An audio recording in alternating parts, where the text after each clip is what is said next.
காலை நேர சிந்தனை. ஆணவம் அகற்றுவோம். ஒரு ஊரில் பெரிய பணக்காரர் ஒருவர் இருந்தார். அவரிடம் வந்து சிலர், நம் ஊரை அடுத்துள்ள காட்டில் ஒரு ஞானி வாழ்கிறார், அவரை சந்தித்தால் மிகவும் மகிழ்ச்சியாக வாழலாம் என சொன்னார்கள். பணக்காரருக்கு ஒரே ஆச்சரியம். என்னிடம் கோடிக்கணக்கில் பணம் இருக்கிறது, பங்களா இருக்கிறது, நினைத்ததை செய்து முடிக்க ஏவலால் பலர் இருக்கிறார்கள். இருந்தாலும் எனக்கு நிம்மதி இல்லை. ஆனால் இந்த காட்டுக்குள் இருக்கின்ற ஞானி அப்படி சிறப்பானதாக எதை கொடுக்கிறார்?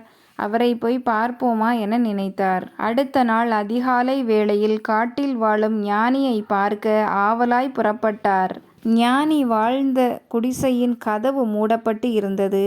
பணக்காரர் குடிசையின் கதவை தட்டினார். யாரது? ஞானியின் குரல் கேட்டது. நான் பக்கத்து ஊர் பணக்காரர் பட்ஜிராஜன் வந்திருக்கிறேன். உங்களை பார்க்க வேண்டும் என பணக்காரர் சொன்னார். இப்போது என்னை நீர் பார்க்க முடியாது.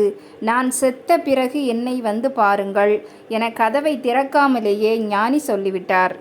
பணக்காரர் திகைத்து போனார். என்னை பார்க்க எத்தனையோ கூட்டம் காத்து கிடக்கும். ஆனால் இந்த ஞானி இப்படி சொல்லிவிட்டாரே என எண்ணி வருந்தினார். மீண்டும் தனது வீட்டுக்கு வந்தார். ஞானியை சந்திக்க சென்ற சம்பவத்தை தனது நண்பரிடம் சொன்னார் பணக்காரர். நான் செத்த பிறகு வா என சொன்னால் என்ன அர்த்தம்? நான் உயிரோடு இருக்கும்போது உன்னை பார்க்க மாட்டேன் என்றுதானே அர்த்தம்.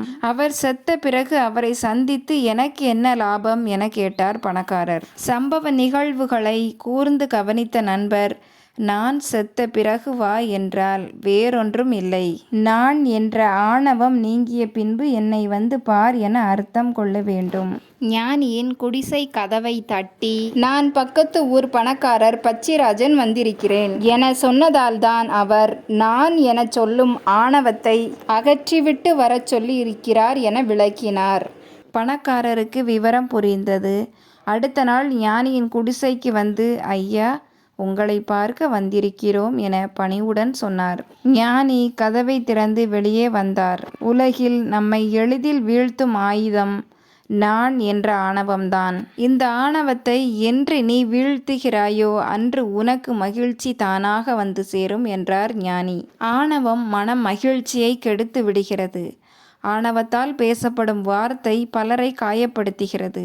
எனவே ஆணவம் அகற்றுவோம், அகமகிழ்ச்சியை பெறுவோம். முகமலர்ச்சியோடும் நம்பிக்கையுடனும் எழுந்து புதிய நாளை துவங்க இறைவன் அருள் புரியட்டும்.